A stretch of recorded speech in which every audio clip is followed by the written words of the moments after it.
आखिर दोस्तों कौन थी पंचकन्या और क्या है पंचकन्याओं का रहस्य? आज की इस खास वीडियो में हम आपको यही बताएंगे। आप देख रहे हैं दा भक्ति।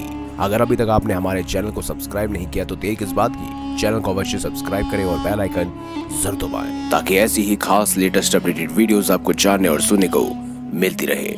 दोस्तों यूं तो भारत में हजारों ऐसी महिलाएं हुई हैं जिनकी पतिव्रता पालन की मिसाल दी जाती है, लेकिन उनमें से कुछ ऐसी हैं जो इतिहास का अमिट हिस्सा बन चुकी हैं। जी हाँ, हिंदू इतिहास अनुसार इस संसार में 5 सती हुई हैं, जिनका नाम है अहिल्या, द्रौपदी, तारा, कुंती और मंदोदरी। इन 5 महिलाओं को ही पंचकन्या कहा जाता है। और क्या है इनके पीछे का रहस्य, चलिए ये भी जानते हैं।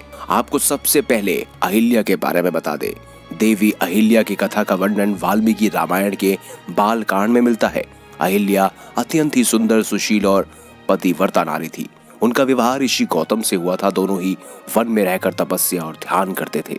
वहीं शास्त्रों के अनुसार शचीपति इंद्र ने गौतम की पत्नी अहिल्या के साथ उस वक्त छल से सहवास किया था जब गौतम ऋषि प्रातः काल स्नान करने के लिए आश्रम से बाहर गए थे। लेकिन जब गौतम मुनि को अनुभव हुआ कि अभी रात्रि शेष है और सुबह होने में समय है, तब वह वापस आश्रम की तरफ लौट चले। मुनि जब आश्रम के पास पहुंचे तब इंद्र उनके आश्रम से बाहर निकल रहा था। तब मुनि ने इंद्र को पहचान लिया। इंद्र द्वारा किए गए इस कृत्रिम को जानकर मुनि क्रोधित हो उठे और इंद्र तथा देवी अहिल्या को श्राप दिया। देवी अहिल्या द्वारा बार बार क्षमा याचना करने और ये कहने पर कि इसमें मेरा कोई दोष नहीं, गौतम मुनि ने उन्हें कहा कि तुम शीला बनकर यहाँ निवास करोगी। त्रेता युग में जब भगवान विष्णु राम के रूप में अवतार लेंगे तब उनके चरण से ही तुम्हारा उद्धार होगा। दूसरे नंबर पर है द्रौपदी। दोस्तों कहते हैं द्रौपदी का जन्म यज्ञ से हुआ था, इसीलिए उसे यागिनी कहा जाता है। द्रौपदी को पंचकन्या में शामिल किया गया है। द्रौपदी अत्यंत धीरजवान, पवित्र और महान महिला थी।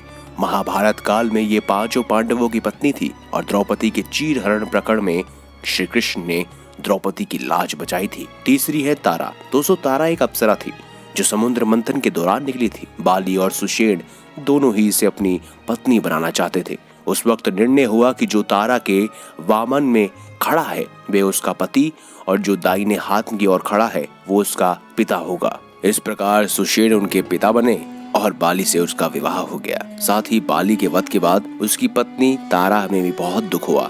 तारा एक अप्सरा थी, बाली को छल से मारा गया था। ये जानकर उसकी पत्नी तारा ने श्री राम को कोसा और उन्हें श्राप दिया।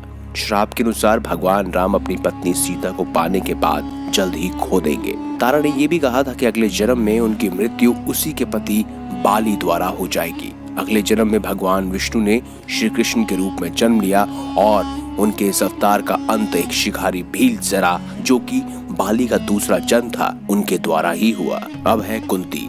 दोस्तों यदुवंशी राजा सूरसेन की प्रथा नामक कन्या और वसुदेव नामक एक पुत्र था। प्रथा नामक कन्या को राजा सूरसेन ने अपनी बुआ के संतानहीन लड़के कुंती भोज को गोद दे दिया।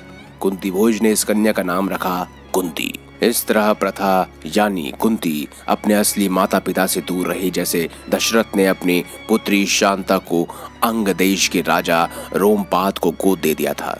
अब 5वीं है मंदोदरी। पंचकन्याओं में से एक है मंदोदरी, जो कि चीर कुमारी के नाम से भी जानी जाती है। मंदोदरी राक्षस राज मायासुर की पुत्री थी। रावण की पत्नी मंदोदरी की माँ हेमा एक अप्सरा थी। अप्सरा की पुत्री होने की वजह से मंदोदरी बेहद खूबसूरत थी। साथ ही वह आदि दानव भी थी।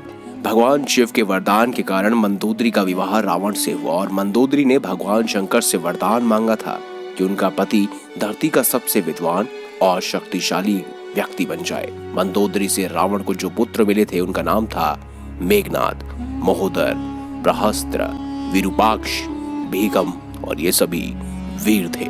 तो दोस्तों पंचकन्याओं के बारे में जानकर आपको कैसा लगा कमेंट बॉक्स में हमें जरूर बताएं। वीडियो अच्छी लगी है तो लाइक करें, चैनल को सब्सक्राइब करें और ज्यादा से ज्यादा शेयर अवश्य करें। मिलेंगे अगली बार एक नई खास वीडियो के साथ। तब तक के लिए बहुत बहुत धन्यवाद। देखते रहिए दा भक्ति।